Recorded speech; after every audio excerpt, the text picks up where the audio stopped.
మూడవ edition yellow ribbon run మార్చి 8, 2026 హైదరాబాద్లో జరగనుంది. మార్చి 2, 2026 ఎండోమెట్రియన్ రోగుల కోసం నగరానికి చెందిన డాక్టర్ మినీ బింద్రా స్థాపించిన భారతదేశంలో మొట్టమొదటి ఏకైక సంస్థ అయిన ఎండోమెట్రియన్ ఫౌండేషన్ ఆఫ్ ఇండియా దాని మూడవ ఎడిషన్ ఎల్లో రిబ్బన్ రన్ నిర్వహిస్తుంది. మార్చి 8, 2026 హైదరాబాద్లోని నీటి వర్క్స్ గచ్చిబౌలిలో 10K, 5K, 3K, 3 కేటగిరీలో ఎండోమెట్రియాసిస్ గురించి అవగాహన అపూర్వమైన స్థాయికి పెంచడానికి కార్యక్రమం సిద్ధంగా ఉందని తెలిపారు. భారతదేశంలో ఇది ఎల్లో రిబ్బన్ యొక్క మూడవ ఎడిషన్ అని, ఎండోమెట్రియాసిస్ డయాబెటీస్, అస్తమా లాగానే ప్రజలను ప్రభావితం చేస్తుందని, ఇది అత్యంత తప్పుగా అర్థం చేసుకోబడిన, తప్పుగా నిర్ధారణ చేయబడిన తెలియని నిధుల కొరత, పరిశోధన లేని ఆరోగ్య పరిస్థితి. ఇది ప్రజల జీవితాన్ని మానసికంగా, వ్యక్తిగతంగా, వృత్తిపరంగా తీవ్ర ప్రభావితం చేస్తుందని తెలిపారు. ఎల్లో రిబ్బన్ 2026 విజయవంతమైన మొదటి, రెండవ ఎడిషన్ల తర్వాత మూడవ edition endometriotic foundation of India దేశంలో మొట్టమొదటిసారిగా ఎండోమెట్రియాసిస్ అవగాహన నిర్వహిస్తుందని తెలిపారు.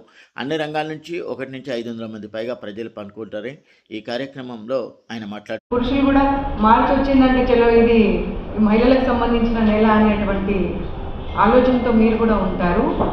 కానీ మార్చి 8 కానివ్వండి, ఈ నెలంతా మహిళా దినోత్సవం చేసుకోవడం కానివ్వండి, దాని పర్పస్ సర్వ్ అవుతుందా లేదా అనే దిశగా ఆలోచించే వాళ్ళు ఎంతమంది ఉన్నారు అనే ప్రశ్న ఖచ్చితంగా ప్రతి ఒక్కరు సొసైటీలో ఉన్న వల్ల వేసుకోవాల్సిన అవసరం ఉంటుంది. అంటే ఇది ఎలా అయిపోయిందంటే కొన్ని సందర్భాలలో కొన్ని ఆర్గనైజేషన్స్ ఏదో మహిళా దినోత్సవం అనగానే ఆ రోజు ఒక group of women they'll gather at one place and they'll celebrate it. But what for they are celebrating? That we have to understand. ఎందుకు సమయం వృధా చేస్తున్నారో అర్థం కావడం లేదు నాకు, నిజంగా చెప్తున్నాను. ఎందుకంటే ఇది సందర్భము, అవసరము, మీకు చెప్పాల్సినటువంటి బాధ్యత నా పైన ఉంది కాబట్టి ఆ సబ్జెక్ట్ తీసుకొచ్చాను. ఒక మహిళ ఎలా ఉండాలి అని నిర్ణయించింది ఎవరు? అది ఆడ కానివ్వండి, మగ కానివ్వండి, హుందాగా ఉండాలి. అది మనందరికీ తెలిసిన విషయం. పబ్లిక్లోకి వెళ్ళినప్పుడు ఏ రకంగా ఉండాలి అనేది, హుందాగా ఉండాలి అనేది ఖచ్చితంగా అందరూ. ఆర్గనైజేషన్ ఇప్పుడున్న టైంలో చాలా ముఖ్యం.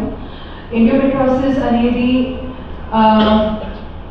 ఒక 10 మంది అమ్మాయిలో ఒక అమ్మాయి ఖచ్చితంగా ఎఫెక్టెడ్ ఉంటుందండి.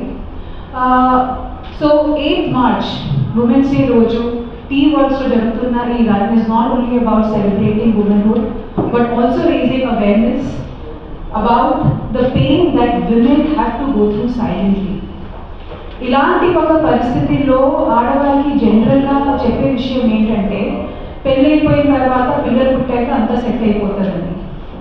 అది చాలా వరకు కరెక్ట్ కాదండి. అఫ్కోర్స్ బయాలజికల్ సైకిల్ అనేది ఒకటి ఉంటుంది. ఒక ఆడదానిగా ఖచ్చితంగా పిల్లల కన్నా అవన్నీ all that is practical part of life.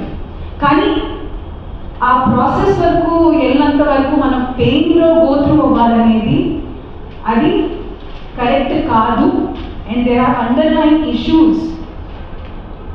ఆ విషయం మీద అవేర్నెస్ రేజ్ చేయడానికి ఇలాంటి ఒక రన్ మీ ఆర్గనైజ్ చేశారు. అండ్